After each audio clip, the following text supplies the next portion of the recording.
Hello and welcome.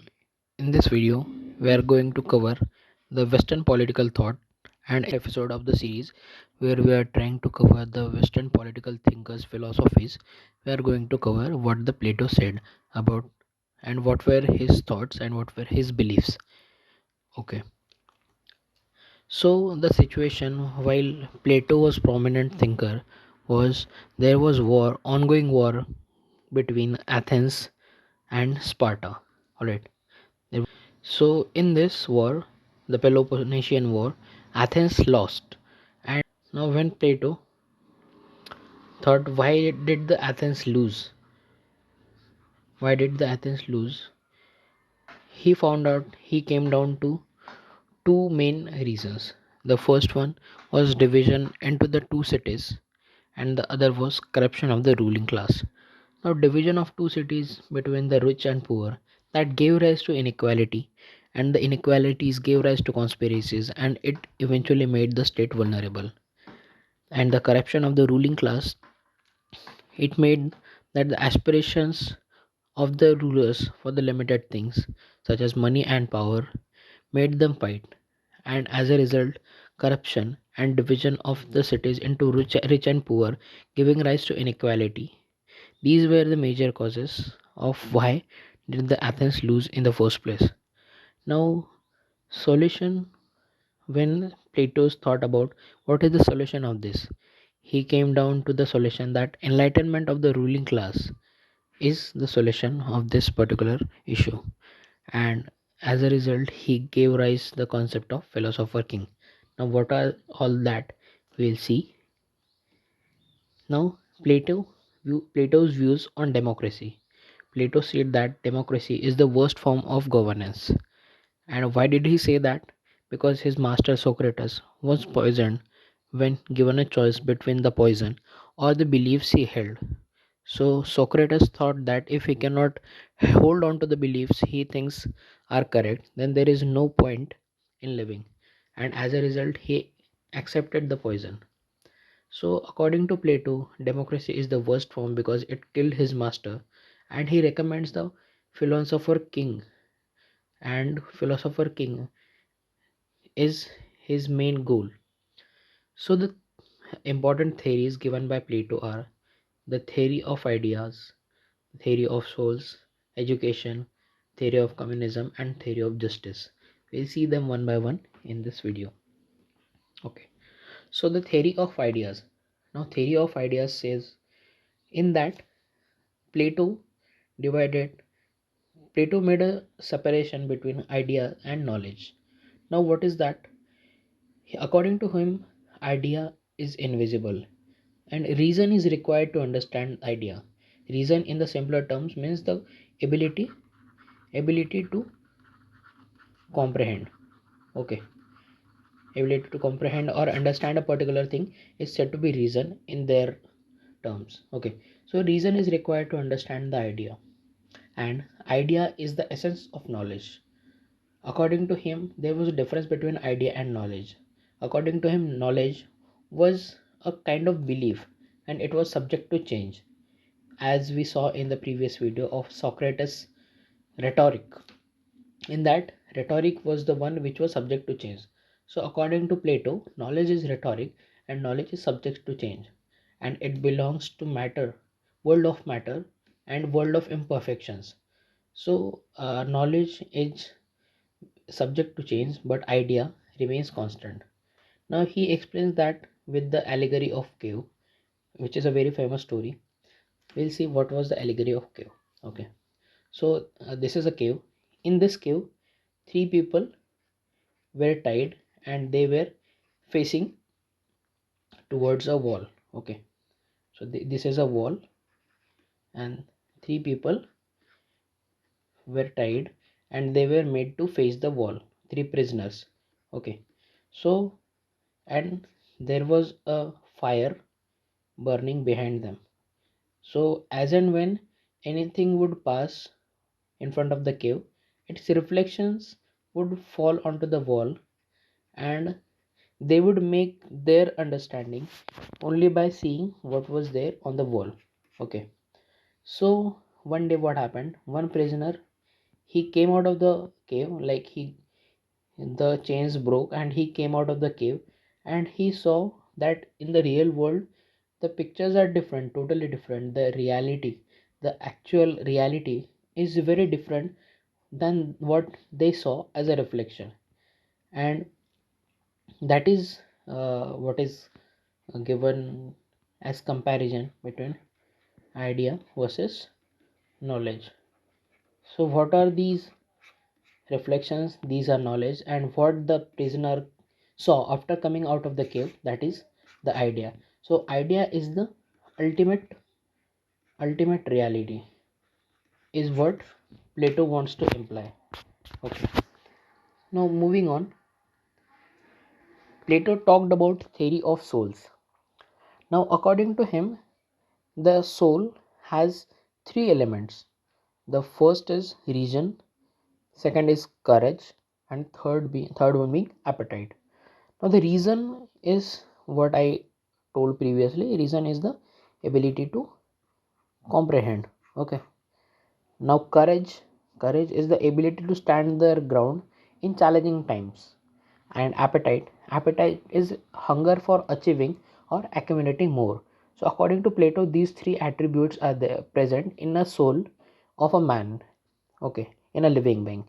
So according to him, reason, that is the ability to comprehend logically, ability to think, is compared with that of the gold. Okay, he compares that with the gold. He compares the courage with the silver, and he compares the appetite with the bronze.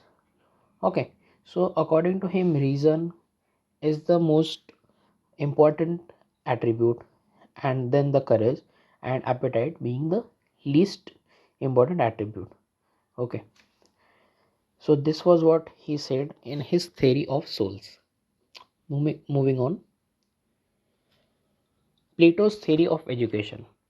Now Plato's main goal was to make Athens great again. So as a result, he focused on education, and there was the comparison. He made a comparison between Athens and Sparta, and he took out the good values even from the Sparta. So he made such an education system which contained positive attributes from both the Athens and also the Sparta, and he eventually designed his own education system.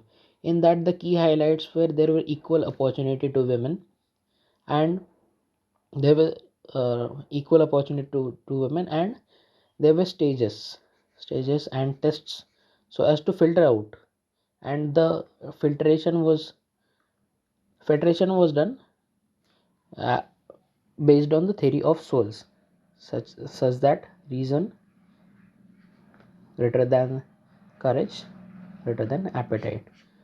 So eventually the one who has the reason will clear all the tests, and eventually he will be the one who he aims to be a man of reason, and that will be a philosopher.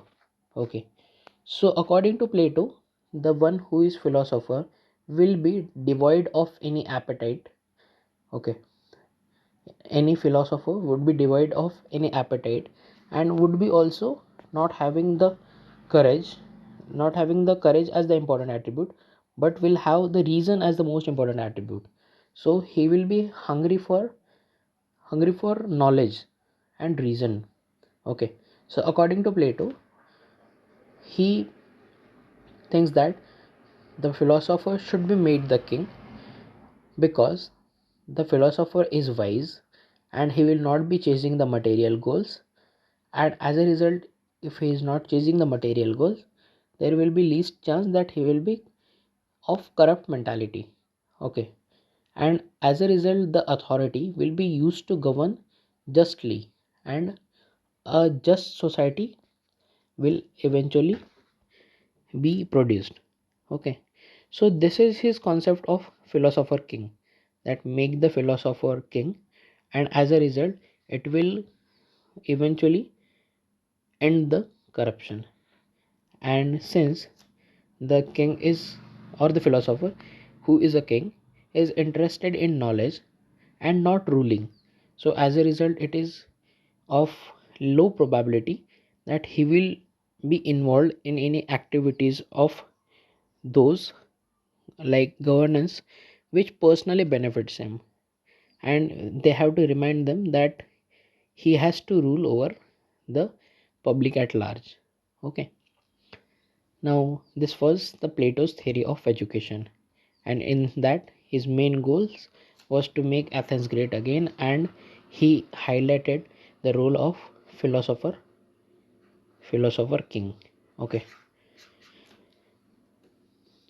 moving on, Plato talked about theory of communism. Now according to him, corruption and the inequality, the division between rich and poor, those were the two main factors for Athens loss. So he said that rejecting the private ownership and accepting common ownership, this will create a sense that the property is not to be accumulated but is to just a medium to live, like just a minimal approach was promoted by him. So according to him, the in from the theory of education, he expects that uh, philosopher, they are not greedy and not materialistic, but his theory of according to his theory of communism, rejecting the private property rejecting the property will also work as a second line of defense. Like if the philosopher king is ideally assumed to be not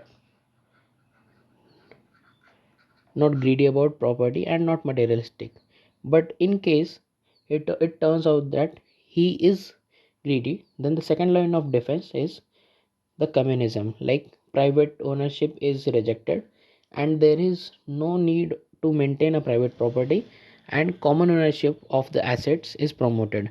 As a result, the uh, motivation to perform corrupt activities will be decreased and will be nullified. So as a result, theory of communism is a second line of defense if the philosopher king turns out to be greedy. Alright, and the communism was only for the two classes, that was the ruling class and the guarding class. The ruling class was those the philosopher kings, and the guarding class was the men with courage, and that was not for the third class because they do not have any public authorities anyways. Now the communism, he talked about communism of property and communism of family.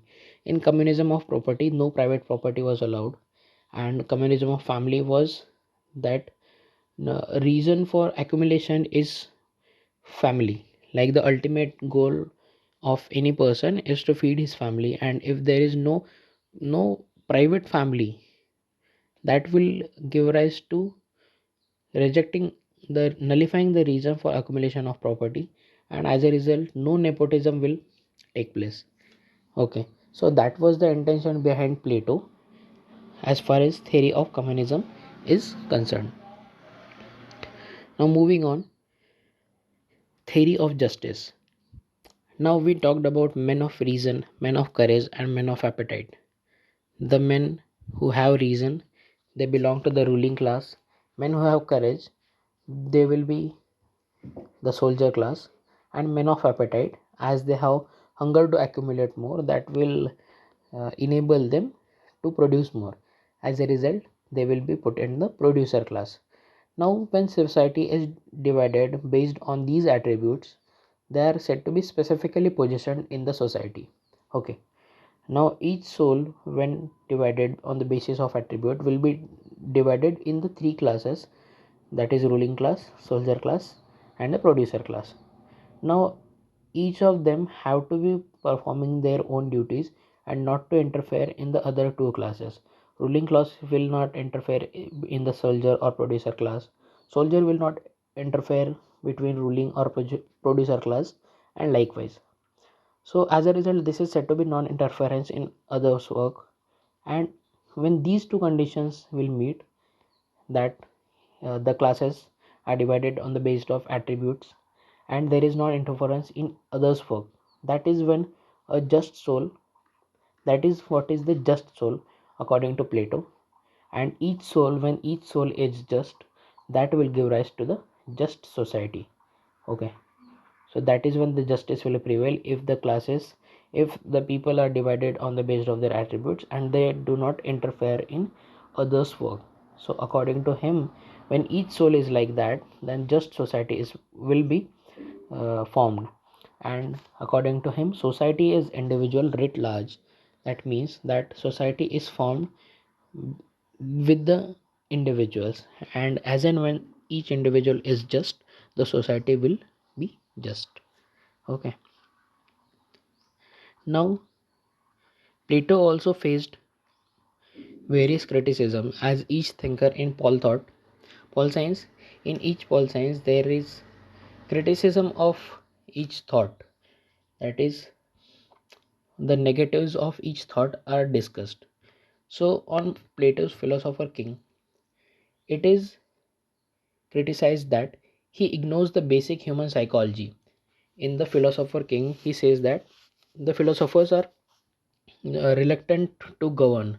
Okay, so he in there he ignores basic human psychology, that those who are reluctant maybe not the best choice for that particular job, as that will alienate them. And the tackling corruption, making a philosopher a king, the main motive was to tackle the corruption, and Plato believed that tackling the corruption will give rise to a better governance. Now the criticism provided is that tackling the corruption may not be the best way to achieve good governance. There are other ways to achieve good governance, and not necessarily after tackling corruption good governance will be achieved. Now on communism, that communism of property, communism of family, it is said that it is he Plato is criticized with the words such as remedy cannot be worse than the disease, that giving away the families and giving away the property should not, that would be worse than the disease which is corruption. Okay, and Aristotle says that not to sacrifice. Aristotle criticizes, Aristotle is one of the key criticizers of Plato. He says that not to sacrifice good for the best, since best is unachievable. He says that we should not sacrifice good things in hope for the best, since best is not achievable, that it is utopia, it is imaginary, and it is impossible to find philosopher king. And even if we find philosopher king, his intentions are not totally unquestionable, that his intentions can be impure and he can also intend to make money over the time. So that is what Aristotle says, and philosopher king is utopia, and in reality it will be a governance of tyranny, that one man controlling all, and that will be tyranny. For example, we have a very prime example, that is North Korea's supreme leader Kim Jong. Okay, so philosopher king, that accepting just one person at the head, at the helm, will give rise to tyranny as per Aristotle. So that was about the various aspects and various philosophies of Plato and various criticisms of Plato. So I hope it was clear from my end, and if you have any doubt you can always comment below, and if you like the video please do like, share and subscribe. Thank you. I'll see you in the next one.